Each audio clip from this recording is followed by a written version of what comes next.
When the ark was ready, God said, "All aboard!" And Noah's family and all the animals climbed inside. Then God shut the door. And it started raining.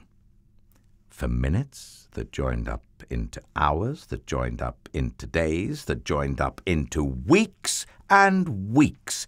And the rain joined up into puddles, that joined up into rivers, that joined up into lakes, that joined up into a flood that covered the whole world.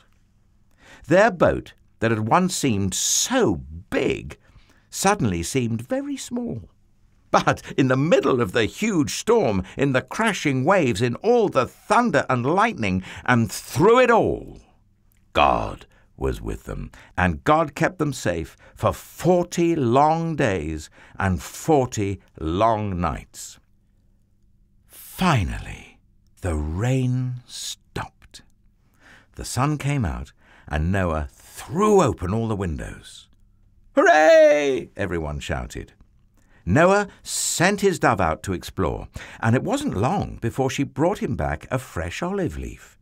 Now, everyone knew exactly what that meant. She had found a tree and land. The water was going down.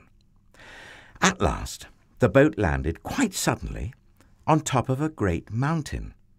As soon as it was safe, God said, "Out you come!" And so they did, everyone skipping and dancing onto dry land. The first thing Noah did was to thank God for rescuing them, just as he had promised. And the first thing God did was make another promise. "I won't ever destroy the world again." And like a warrior who puts away his bow and arrow at the end of a great battle, God said, "See, I have hung up my bow in the clouds." And there, in the clouds, just where the storm meets the sun, was a beautiful bow made of light. A rainbow. It was a new beginning in God's world. It wasn't long before everything went wrong again. But God wasn't surprised. He knew this would happen. That's why, before the beginning of time, he had another plan. A better plan. A plan not to destroy the world, but to rescue it. A plan to one day send his own son, the rescuer. God's strong anger against hate and sadness and death would come down once more, but not on his people or his world. No, God's war bow was not pointing down at his people.